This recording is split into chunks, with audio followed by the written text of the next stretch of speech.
Welcome to the Spiritual Life Management Podcast, where we help you bring balance in your life and live to your fullest potential. With your host, Gretchen Smith. Hey, welcome to my podcast. For those of you that are returning, it's great to connect with you again. And if you are new, welcome to the show. I have been guided to discuss fear, and more specifically, fear that is holding you back in your life.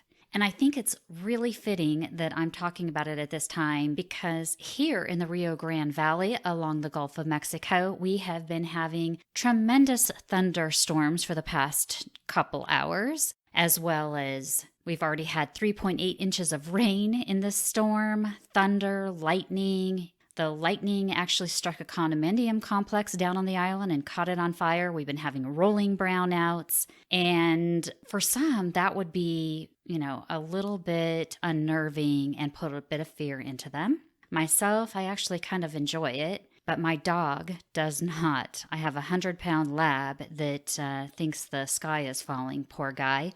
And I have another one that is a pit bull, and he's just laying around taking it easy. So it's interesting how different things affect different people. And if you hear a little heavy panting, I swear it's not me, it's the dog. So anyway, I want to just really go into fear for a while, as so many people struggle with it, and it really holds them back in their life.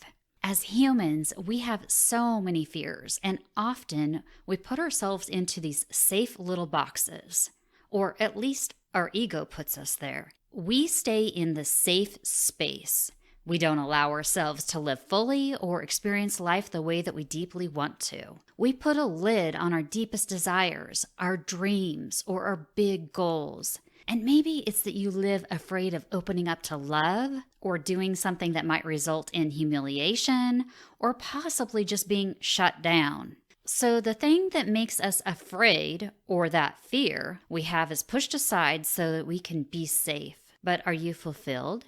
Are you living your life's passion or purpose? Is your soul aligned? I'm here to say it is time to allow our light to shine and experience your life to the fullest. So what is holding you back in your life?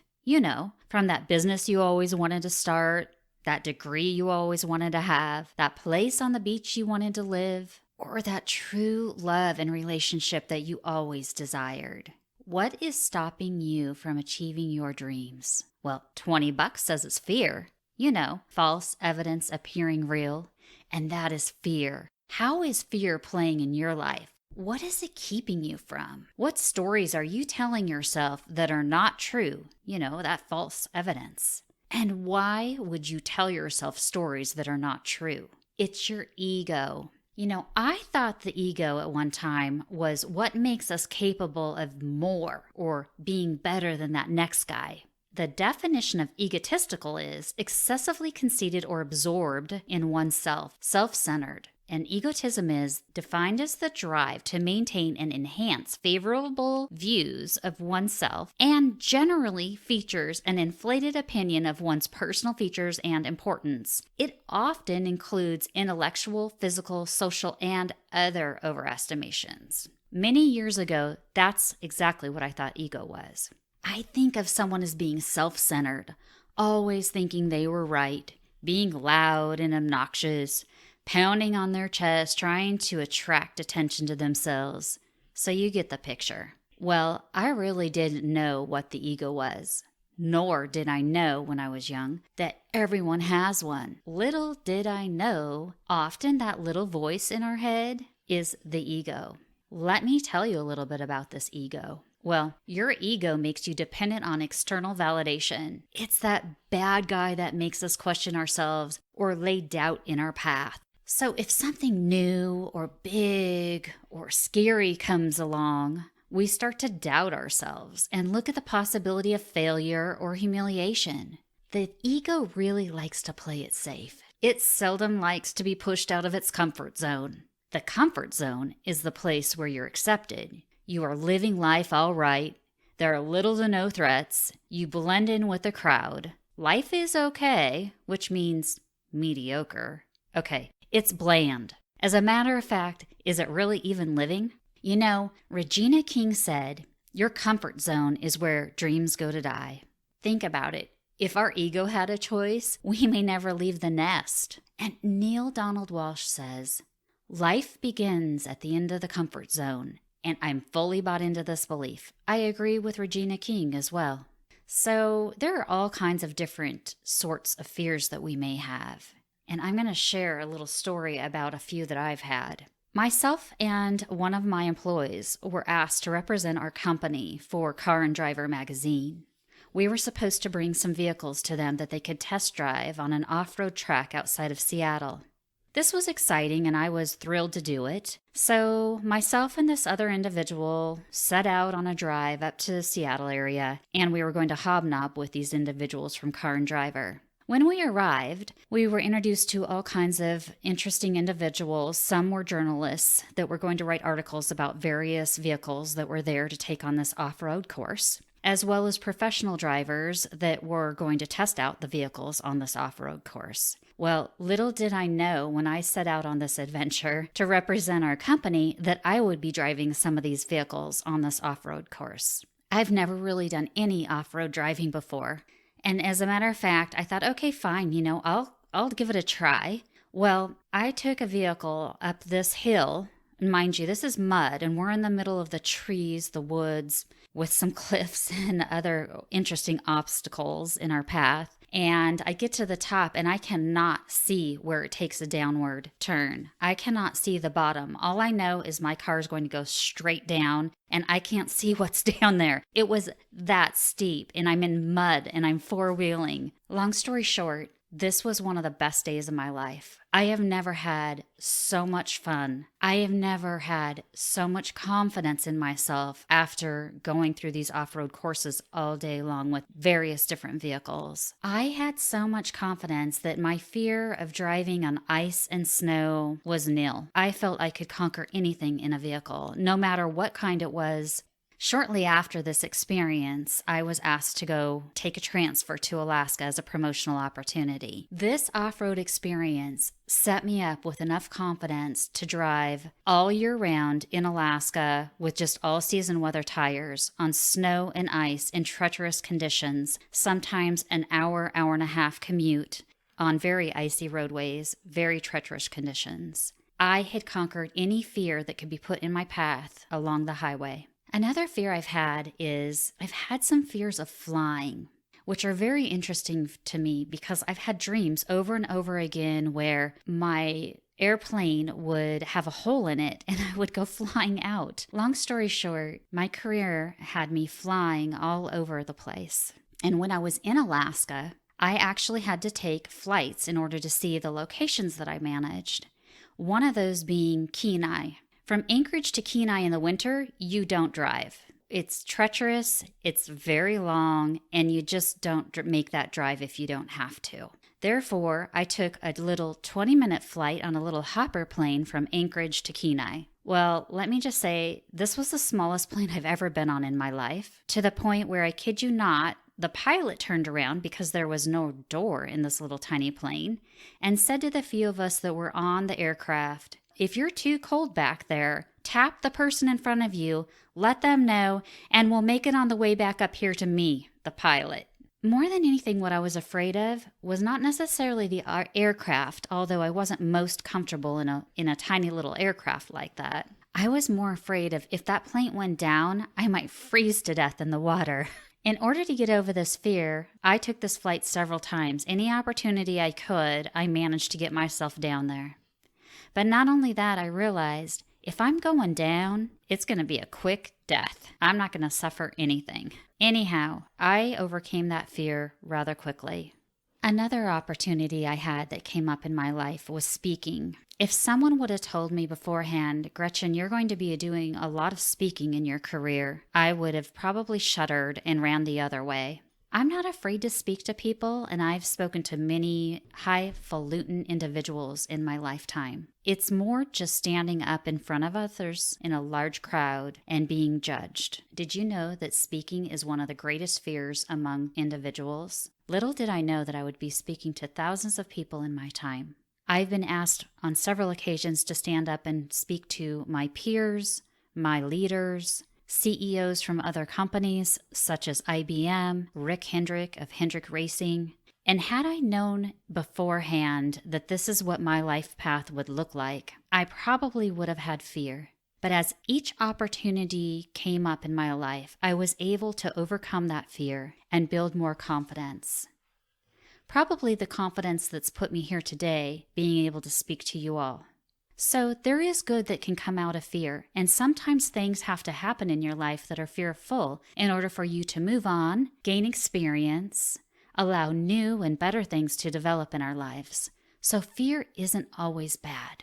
I was thinking about this the other day, you see. I wanted to accomplish what I truly have a passion for, what I dream of, but I had this fear that held me back for a long time. I was going to achieve my dream anyway, despite the fear, but I realized I still had a bit of the fear in me. This fear was the fear of what someone might do to me, retaliation, or maybe humiliation, or what they might say about me. Basically, I had created that story in my head. I really sat with this emotion, these thoughts, and moved through the fear. Okay, well, technically, I wasn't sitting. I was on my treadmill, but man, I was in the zone. It was like a form of meditation, and I moved through this fear. I really embraced it. I dug deep. I took a look at what it was really all about and just how ridiculous it was. And I was able to move through this and not let this story from my ego hold me back or suppress me. You see, what we must learn how to do is recognize our ego when it pops up. It's self-sabotage. We need to hear that voice that says, what if I fail? What if I'm not good enough? Why do I need to listen to my ego, you say? The more we hear it, the faster we recognize it, the quicker we can dismiss it and move through it. Now, the ego isn't the only voice that's popping up in your head. We have the voice of reason or logic. We have outside voices that replay in our mind, people telling us what we should do or maybe even saying we're not good enough. But foremost, we have our intuition or higher self. And I want to focus for a moment on intuition or higher self. It's like that internal compass. It doesn't steer us off course. In fact, it keeps us on course. If we hear our intuition talking about an idea or dream that is a bit grandiose, acknowledge it and take it seriously, because our higher self doesn't send us a dream to fail. When it comes to internal guidance or higher self, never will true fear show up in this space. However, your ego might pop up to derail you. So what has your intuition told you to do, but you're afraid to do? Remember, fear was necessary for survival at one point, but it's not like it was back in the day where we were fending for ourselves and scavenging for food. So what is your fear? What it might show up like in your life is, fear is resistance. Fear is your belief about something. Fear is your perception of what is happening. Fear is a vibration. It's an emotion. So how do we move through it? Well, there are several ways we can move through it, but we must have courage, and we must be vulnerable and willing to take a risk, and we have to have faith. We need to let our guard down. We've got to believe in ourselves.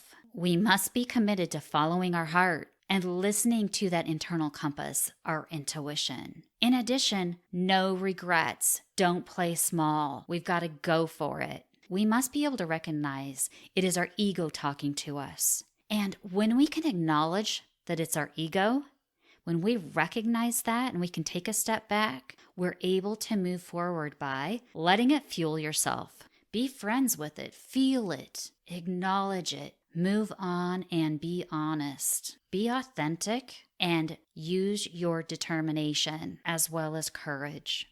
What would your life look like if you have gave up every time you had a fear show up in your life? For me, I probably would have never been in a situation where I'd be speaking to large crowds, my peers, my leadership, my mentors, or CEO of other successful companies. I would be white-knuckled the whole time I'm driving in Alaska in a snowstorm. I wouldn't want to get on an airplane. I especially wouldn't want to get on a tiny little aircraft that's flying over icy oceans. and I probably wouldn't even be where I am today. So, how do we know when we're getting messages from our intuition or our ego? If we're getting a message from our intuition to follow a dream, but your ego is popping up, your intuition is going to fill your heart space. It's going to feel expansive and full. It's going to fill your whole chest. You're going to be excited. You're going to feel joy. If it's your ego talking to you, you're certainly not going to feel it in your heart space. It's going to feel like fear or a lie. It's going to be contracting you. You will feel small or like you're bent over. Still, even if you're able to recognize the difference, your ego is going to try to continue to pop up. It wants to keep you in that little box. It wants to keep you safe. It wants to keep you from trying to do something that might be a little bit out of your comfort zone. It's going to say, what if I fail? What if I offend someone? What if I get humiliated, feel shame, injury, or even death? Here's a quote to remember when fear shows up in your life. I absolutely love this quote. It says, "Follow your fear. It's a GPS for where your soul wants you to go." And that's by Marie Forleo. So, moving through fear, how do you do that exactly? We talked a little bit about it before, but it really helps if you're able to go someplace in your thoughts where it's safe and ask yourself, what are the lies the fear is telling you? Sit with it and acknowledge it. Let me be the first one to tell you that fear and joy don't bring or share the same frequency. So try to rise your vibration. Move above where the fear is in you. Be in alignment with your inner being. Move up your vibrational ladder. Similar to a gratitude list, you can write a manifestation list of all the good things that you will manifest by moving through or past this fear. As you're writing this list, see it in your mind's eye. Feel it. Feel it as if it's already taken place. And savor it in like you're doing it and you're doing it right now. And you are achieving what you desire. Think about if you didn't have fear holding you back from your dreams, what would you chase down? You need to go for your dreams. You need to conquer and crush those fears. Think about what fears are holding you back, but what is important to you? Would conquering this fear bring joy to you? Would this bring you growth or new experiences? With our current global crisis, there is a lot of fear in the world right now, but we also have to see the opportunities out there as well.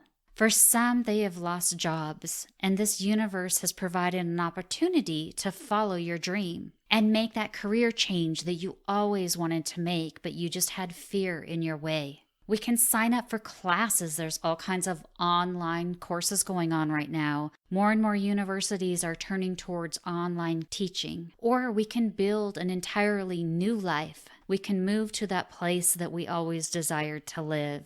We can try to do a startup business. We can make so many changes that we've been afraid to do. We have a clean slate for some people in this current time.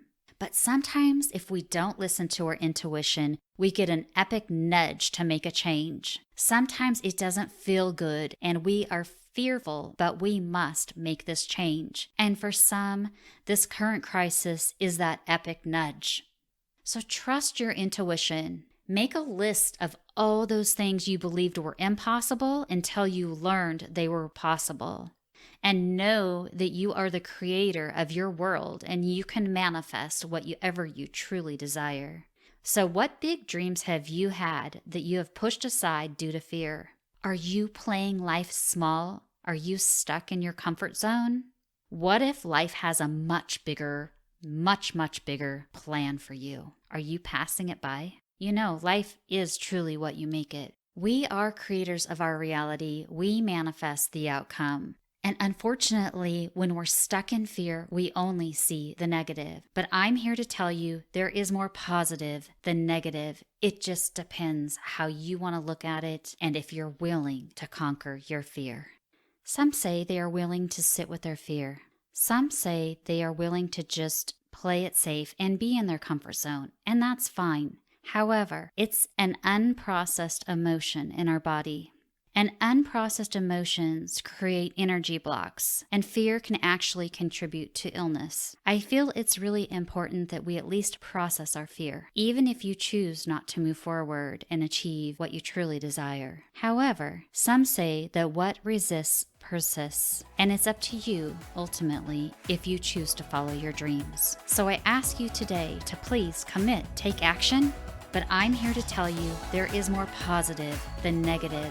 It just depends how you want to look at it and if you're willing to conquer your fear. I hope you receive this message well, and I hope that you're able to go out and achieve your dreams. I wish you nothing but good fortune. Thanks for listening to the Spiritual Life Management Podcast. I hope you enjoyed this episode. Please take a moment to like, subscribe, and share. It really helps us reach more listeners.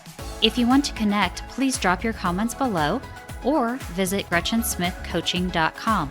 You can also follow me on Instagram at GretchenSmithCoaching or Facebook at Spiritual Life Management. Additional information on this episode can be found below in the show notes.